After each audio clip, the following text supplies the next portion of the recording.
Sir's overview. He is having more than 20 years of experience, and currently he is the Chief Operating Officer in InnoCare Life Sciences, which is a nutraceutical company. And his expertise is in business turnaround and operation management. And earlier he was SBU head in Sun Pharmaceuticals and also AVP in Alembic. He has also worked as GM Sales and Marketing in Ampure Pharmaceuticals. So Amit sir, over to you. Yeah, so good morning to all viewers.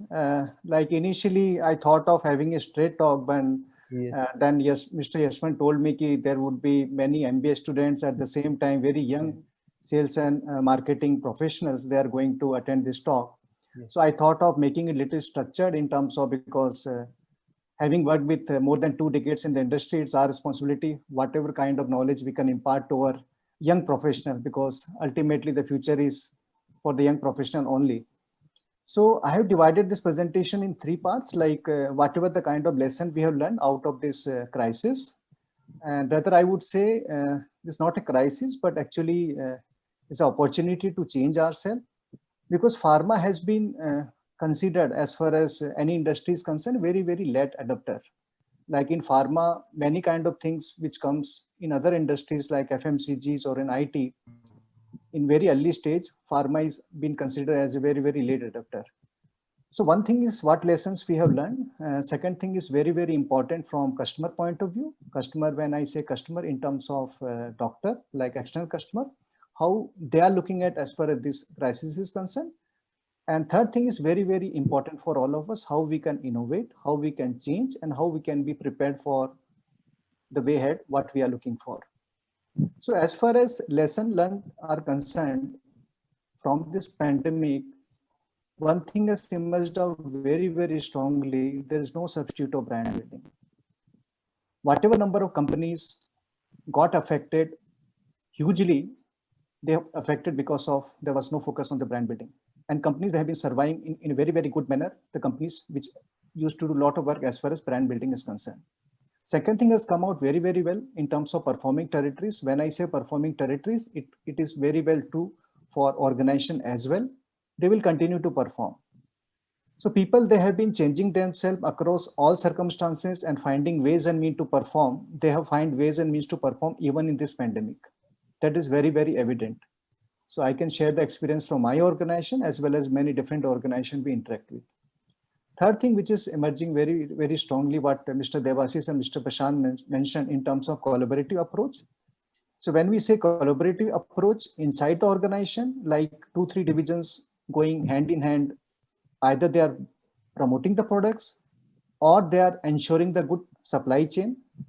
So their medicine reach to the retailer and the end user. There's good collaboration has been seen by the companies like Dr. Reddy's, by the companies like Glenmark, by the companies like Mankind. And they have really come out very strong as far as collaboration among the divisions are concerned. Another thing is MNC collaborating with Indian pharma companies like Gilead. We know Roche, we know the way they have collaborated with the Indian companies to ensure none shall be denied. Like each and every patient who really deserve the medicine, they should get the medicine. Another thing is the kind of collaboration we are seeing among industry and the customer, like doctors. They also collaborated in terms of how they can impart the knowledge to the young doctors. And we know, like even 2 days before, I met one of the organizing secretary of this kind of webinar in one of the segment. So even in one segment, he was telling 500 webinars has been conducted, and that in the last 2 months of time. So that kind of partnership also coming. The another thing is the partnership between pharma industry as well as government. So these things were required, but obviously this COVID has given us opportunity to collaborate more. So definitely we can learn more.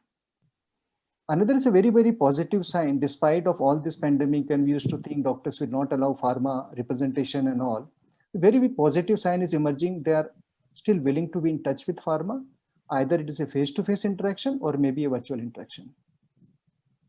And obviously now we have to move from, I can say, cost cutting to cost optimization.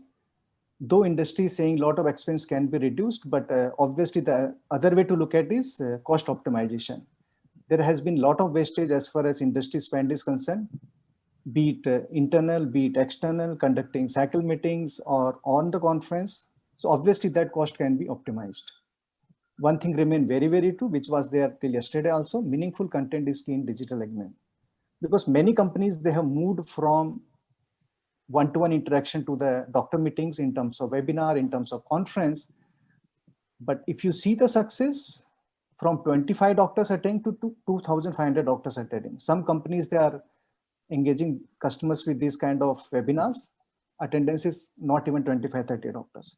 At the same time, many companies, they are crossing 1,000 mark only because of content. And the same thing was true till yesterday as well, because when that kind of conference used to happen, if the speaker is good, content is good, obviously you need not to follow up, you need to just inform the customer and he's going to attend. The another aspect is when we see from customer point of view, what impact it has made as far as customers are concerned.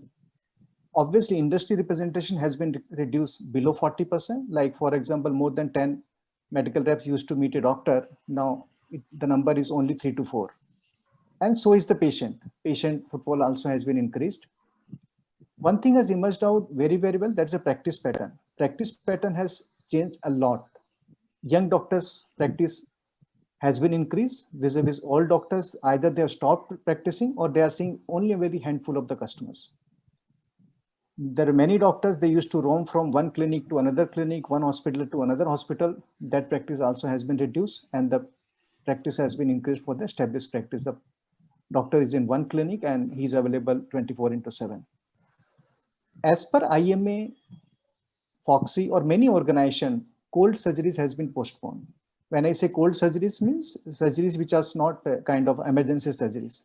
So it has been a kind of directive given by these kind of organizations ki whatever way you can postpone the surgery. Even different kind of OPD patients has been reduced. Only emergency patients are coming. Even non-surgery patients like endometriosis, like PCOS, like infertility, that has been reduced.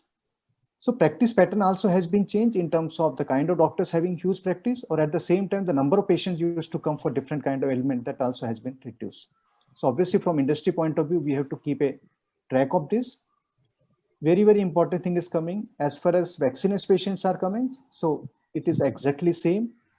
If I say pre-COVID or post-COVID, it is same. And it's a very, very good sign for India because to all of your knowledge, India market share in terms of vaccination, vaccine manufacturing, it is as high as 50%. Like 50% of the vaccine manufactured in India of the global requirement. Obviously, they even today feel being connected with the pharma is very, very important, be it virtual or one-to-one in terms of partnering with for the best practices at the same time to learn what is happening as far as new molecules are concerned. One thing is very important, the kind of giveaways, gifts and samples, they have very limited role as far as new era is concerned. And this is a very hard time for industry to learn. If I say the kind of way ahead we are looking at as far as pharma industry is concerned, I have divided into 4 parts. Obviously, virtual connect is going to be key as far as customer connect is concerned. We have to find newer ways and means how we can connect customer in a better way. At the same time, digital technology is going to be very, very integral in pharma.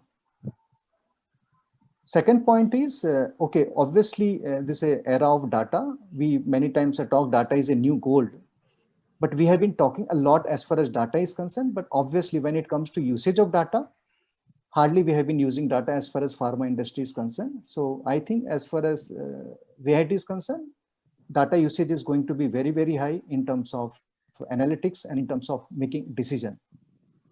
Another thing which has emerged out, because always we used to talk about the, okay, Pareto principle, 20% market, give 80% revenue and 30% of the top city, 30 top cities, they used to contribute to 35% of the India business.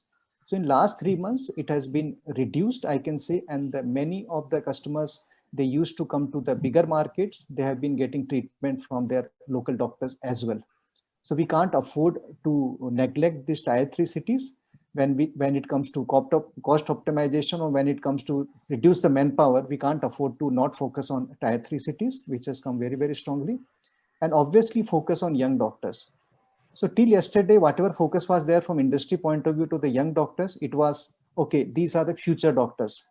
So I think the scope for future doctors, or I can say the length of the future doctors, we used to see, okay, 3 to 5 years down the line, this 3 to 5 years down the line has come up to maybe 1 to 2 years down the line.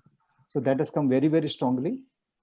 Another aspect where very few companies used to work, but I think in time to come, the patient empowerment is going to be key as far as how pharma companies or how doctors, they can involve patient in decision making. There's a research called, when we involve patient in decision making, the adherence and compliance increase from 30% to 70%. So there's a very, very important aspect is coming, because in time to come, the more focus will be on the depth and width will be decreased. So when it comes to depth, obviously how we can manage one doctor as an account, at the same time how we can manage one patient as an account, that is going to be there. And obviously, as far as dependency on medical rep to do all kind of things, or hierarchy is going to be reduced up to some extent, because the focus will be on the productivity, the focus will be on the depth, focus will be on how we can have the skilled manpower. So obviously they can contribute to this changing environment. Because what I said initially, performing territories will continue to perform. 20-30% of the field force, even in this kind of pandemic, they have emerged out, they have changed themselves, and they are continue to perform. So obviously these kind of people are going to stay, but those who resist to change obviously will have a tough time. So I think these are going to be way ahead as far as out of this pandemic is concerned. Thank you, sir. Thank you very much for giving a very structured way of the entire topic. You have covered in a 3-part: lesson learned, customer perspective, and way ahead. Once again, thank you very much. Really, we got a very good insightful thing. Some of the new things you added upon is brand building is the need of the hour, right? There's no substitute to brand building. Every pharma company should focus on brand building, and performer will be finding their ways to perform. So non-performers we cannot focus, but we are sure that those who are already performer, consistently performer, they will find their ways to how to get business. So no need for them to be motivated. They are self-motivated. Collaborative approach is the need of the hour. Content is very, very important. On customer view told, there is a less number of representation, less number of patient flow, and then young doctors are going to be the focus in the future. And virtual is new normal. That is why what you have told, sir. Thank you very much once again. I go to Vinod now to go ahead with our next speaker. Yeah,